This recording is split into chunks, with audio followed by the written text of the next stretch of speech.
In Antarctica, a group of scientists are drilling the ice to get core samples. As the drill goes down, the ice starts to crack under their camp and soon the drill starts to sink. Jason almost falls into the hole too, but Jack and Frank catch him just in time.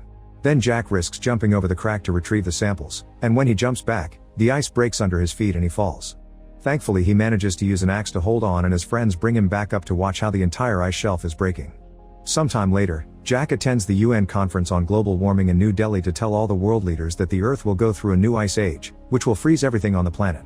When the politicians ask how much time is left, Jack explains that it may take some centuries, but if they don't stop using fossil fuels soon, their grandchildren will face the consequences. Unfortunately, the politicians point out this would cost lots of money and call Jack's speech sensationalist claims.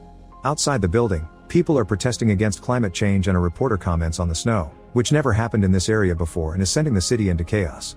After the conference, Jack meets Terry, who works for the National Oceanic and Atmospheric Administration. Terry agrees with Jack's points and they leave together to share theories. A few days later at Terry's monitoring station in Scotland, an employee notices that a buoy is showing a huge temperature drop, but his coworker just thinks a strong wave must have knocked it about. When Terry comes back, they don't tell him about it.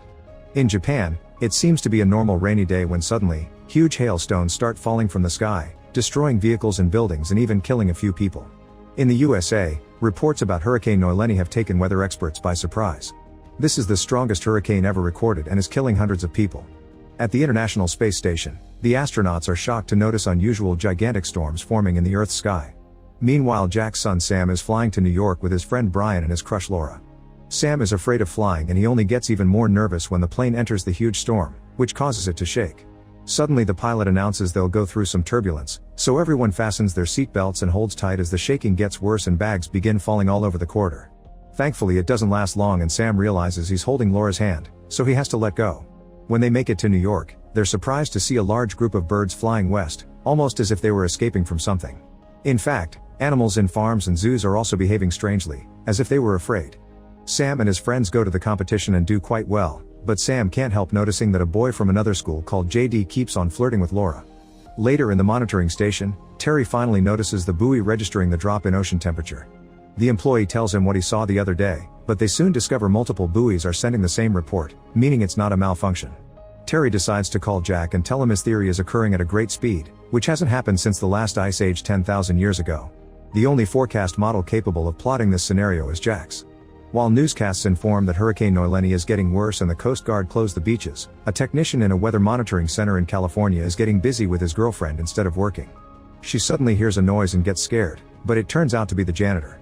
At that moment the phone rings and the technician gets a distress call from a reporter in LA, who reveals that it's raining hailstones the size of golf balls. The technician checks the TV and learns that a tornado is starting to form in LA, so he calls his boss to warn him. The man goes outside and discovers the tornado is bigger than average. Back to Jack, he and his co-workers watch the reports of the news helicopters, which are filming how several tornadoes are forming very quickly around LA and destroying everything in their path. People panic and try to get away, but even large vehicles are blown away and soon buildings start to crumble too. The weather monitoring center is also hit and barely gets to stand on the ruins afterward.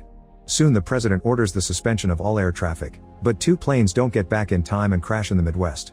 An emergency meeting is conducted at the Office of Global Change in Washington, D.C., and they share reports of strange and violent weather from all over the world. Thanks to Terry's confirmation, Jack can explain that this is happening because of the North Atlantic currents, which are affected by the polar ice that is melting due to global warming. He also mentions that it just started and it'll only get worse soon. However, a climate shift is still a theory, so Jack's boss gives him 48 hours to find proof to send to the government. With the help of Frank, Jason, and NASA's meteorologist Janet, Jack begins working hard on writing a good report to the point that he doesn't sleep for 24 hours. When he finally takes a break, his team manages to finish some calculations and they discover there are only 6 to 8 weeks before a new ice age hits the Earth. The next day, Jack gets a call from Sam, who explains he's stuck in New York because the not-stopping rain is flooding the city and has caused many closures. After he hangs up, he discovers that JD is offering his group to stay in his fancy apartment. While the bad weather still hasn't reached DC, people are already panicking and raiding the supermarkets. Jack gets to meet with the vice president and tells him the situation is critical so they should start evacuating, but the vice president ignores him. Meanwhile in Northern Europe, it has been snowing at a crazy speed for the last 24 hours with no sign of stopping. A search and rescue team is sent to retrieve the royal family, but the helicopters have zero visibility and end up flying in the eye of the storm. Soon the chopper's instruments and blades start freezing, causing them to fall and crash. Only one pilot manages to survive, but as soon as he peeks outside, he is frozen to death. Terry hears of this incident and sends confidential data to Jack because he has a more powerful computer to analyze it. This is how they discover a hurricane forming over land, which isn't supposed to happen. In New York, it's already been raining for 3 days and all trains have been suspended, and the water is now pouring out of street manholes. In Canada, the ocean rose by 25 feet in seconds and has caused terrible storms too. In fact, there are reports of a tropical hurricane. Sam and his friends see these reports on TV right before the power goes out, and JD announces he wants to go pick up his brother, so he offers to give the group a ride too. When they leave the building, they see that the city is in absolute chaos and the flood is rising. To make matters worse, employees in the local zoo discover the wolves have escaped. Many people are rushing to hide in the National Library, although a homeless man isn't allowed inside because of his dog. Vehicles can't move anymore because of the water, and many people get stuck inside their cars. Sam's group begins running toward the library too, but Laura stays back to help a family in a car, getting her leg injured in the process. Suddenly a huge tsunami appears out of nowhere and hits the Statue of Liberty before slowly engulfing the city, killing thousands of people. Sam runs back to the street to grab Laura and bring her into the library right before the wave covers the area and gets inside the library's first floor as well. Moments later, Jack finishes his calculations and calls Terry to inform him that the air is descending too rapidly, creating storms in Canada, Scotland, and Siberia that are getting bigger and will reach other areas soon. Their estimation of 6 weeks had been wrong. It'll only take 48 hours for the new ice age to start. There's nothing they can do to stop it, they can only try to save lives. At that moment, Jack gets an alert of what's happening in New York and rushes to meet with his wife Lucy. In New York, all the survivors including the dog are trying to get comfortable in the library. Nobody has service on their phones, so Sam looks for a payphone. He ends up descending into a flooded floor to find it and immediately calls his parents to tell them he's fine. Jack informs him of what's actually going on, asking his son to stay inside because the storm will get worse and everyone outside will freeze to death. The water on this floor gets higher by the second and the flood reaches the ceiling, ending the call. For a second Laura thinks Sam has drowned, but fortunately he manages to swim out. Then Laura searches for dry clothes for Sam and hugs him to share her body heat. Moments later, everyone starts hearing a strange noise, and when they look outside, they're shocked to see a cargo ship sailing through the flooded streets, crushing the vehicles under it. Meanwhile, Jack decides he'll go to New York to save his son regardless of the danger. His boss knows he can't stop him, but first he asks him to try with the government again because this time they have a meeting with the president himself. During the meeting, Jack makes an impressive presentation and suggests that people in the north should go as south as possible, perhaps even to Mexico. The vice president again disapproves of everything Jack says, but this time he's quickly scolded by the president's team for not having paid attention to this when he should have.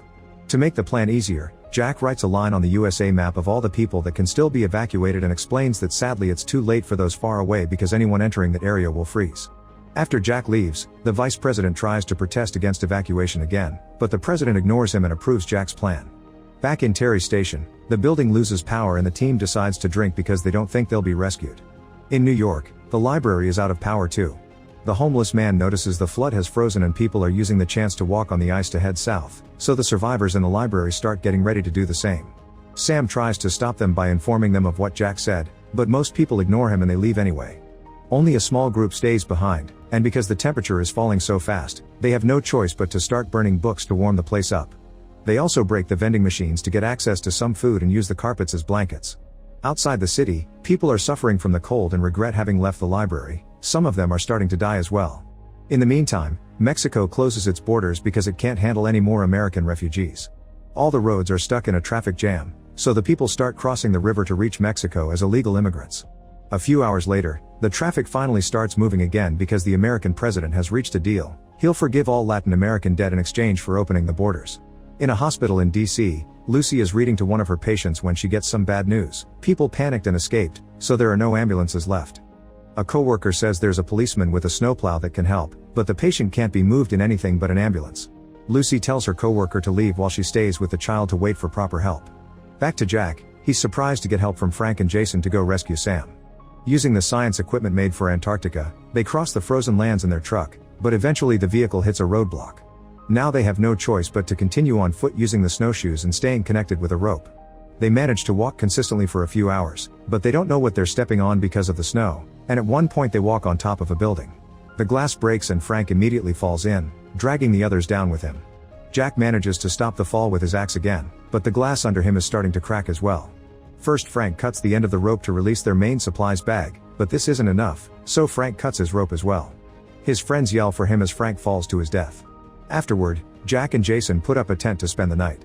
In the hospital, an ambulance finally arrives to pick up Lucy and the patient. At the White House, the president is also evacuated, but moments later, the vice president receives news that the president got caught in the storm and didn't make it. In the International Space Station, the astronauts see how a huge cloud is covering the planet and take some images to send to Janet. As soon as she sees them, she predicts that the Canadian storm will hit New York in an hour. At the library, Laura can't sleep, so Sam chats to her, finally admitting his feelings. Laura responds by kissing him. In the morning, the group discovers that Laura has fallen unconscious because of a fever. They look up the symptoms in a medicine book and check her leg, realizing that the cut from the other day has given her blood poisoning. The book says she needs penicillin immediately or she'll lose the leg, so Sam decides to go into the cargo ship to search for medicine, and Brian and JD volunteer to help. The trio reaches the ship quickly, unaware that their scent is being picked up by the wolves that escaped from the zoo. The door to the infirmary is locked, so Sam goes out a corridor window and carefully climbs around the wall. He breaks the infirmary window and comes inside, where he opens the door to his friends and Brian finds the penicillin. Sam wants to go back immediately, but Brian and JD point out they should get food as well. While they're in the kitchen, the trio is suddenly found by the wolves, who start chasing them through the ship. A wolf manages to bite Jason's leg, so Sam hits it on the head until it lets go of his friend and they close the door behind them. At that moment, the eye of the storm finally covers New York. Sam notices this and makes a plan. He'll lure the wolves out of the room so his friends can lock the door. Then Sam crosses the wall outside to reuse the window, but he accidentally steps on broken glass and gets the wolves' attention sooner than planned. He quickly begins running and after a few turns, he manages to lure them into a corridor and lock the door. The wolves go to the other end of the corridor to try to reach the kitchen, but Brian and JD have already locked that door too and now they're collecting supplies. They put all the stuff and a wounded JD on a boat and drag it out of the ship at the same time that the buildings around them start freezing and falling. Brian and Sam have to pick JD up and run into the library, where they enter the warm room right before the rest of the building freezes. The group immediately works on making the fire stronger. On the frozen landscape, Jack and Jason keep moving, but eventually Jason collapses due to exhaustion and Jack has to drag him through the snow. When he discovers the eye of the storm, he immediately begins digging in the snow and finds an open vent through which he throws Jason and himself right before this area freezes too. A few hours later, Jason wakes up to find the tent up and a few fires going on. As soon as Jack sees him, he wants to keep going, not hearing Jason's idea to wait because Jack thinks Sam may not survive for long. As Jack and Jason walk through the storm, they keep encountering frozen bodies everywhere. They only stop to sleep in the tent during the night, and Jack comments that humanity survived an ice age, but if they aren't more careful from now on, they won't survive this one. Sometime later, the International Space Station notices that the storm is dissipating in Europe and they finally get to see land again. At the same time, Jack gets out of the tent and sees that the skies have cleared. It's easier for him and Jason to walk now and they soon reach New York, finding the Statue of Liberty completely frozen and a bunch of ships stuck in the ice. When the GPS indicates they're standing on top of the library, Jack is devastated to realize his son may have been buried by the snow. Refusing to give up, the duo manages to find an opening in the snow and enter the building through a window. As they look around, they start to lose hope, but eventually they see light under a door and open it to find the group alive and well. Even Laura is feeling better. Sam and Jack quickly reunite with a warm hug. Sometime later in Mexico, the vice president has taken over as the new president, and after hearing about the survivors in the library, he announces on TV that he was wrong and that he will be initiating a major rescue operation to retrieve people stuck in the northern states. Soon the helicopters reach New York and take the group away, including the dog. They also found many survivors in the other buildings. In the International Space Station, the astronauts watch the Earth and notice that it is the clearest air they've ever seen. Make sure to subscribe and turn on notifications so you can watch more videos like this. Thanks for watching.